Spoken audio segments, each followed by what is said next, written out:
வணக்கம் நண்பா. தொண்டாமுத்தூர் தொகுதி மக்களே, தமிழ்நாட்டு மக்களே, இந்த வீடியோ ஃபுல்லாக ஷேர் பண்ணுங்க.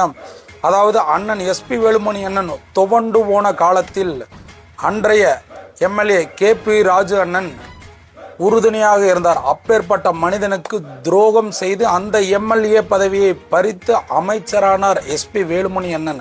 இதோ அதற்கான காணொளி பாருங்கள். தமிழ்நாட்டின் ஒரு எளிய குடும்பத்தில் எஸ்பி வேலுமணியின் பயணம் தொடங்கியது. அவரது தந்தை ஈஏ பழனிசாமி கடின உழைப்பும் நேர்மையும் கொண்டவர். திரையுலகில் ஹீரோ ஆகும் கனவுடன் சென்னை சென்றார். ஆனால் அந்த கனவு நீடிக்கவில்லை. அவர் திரும்பினார். அவரின் கடினமான தருணத்தில் கேபி ராஜு அவருக்கு வழிகாட்டியாக நின்றார். அவரின் வழியாக அரசியலுக்கு வந்தார்.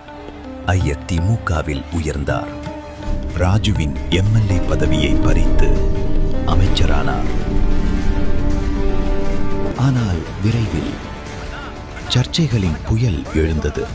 கொரோனா காலத்தில் சுத்திகரிப்பு பொருட்கள் அதிக விலைக்கு வாங்கப்பட்டதாக குற்றச்சாட்டுகள்.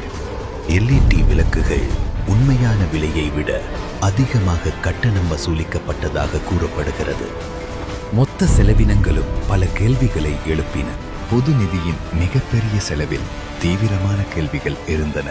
ஆதரவாளர்கள் மறுத்தாலும் சந்தேகங்கள் தொடர்கின்றன.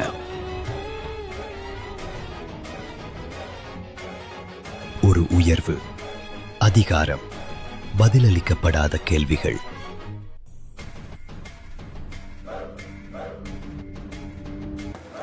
மக்களே, நல்லா கேளுங்க. காலம் ஒரு பொன்னான விஷயம்.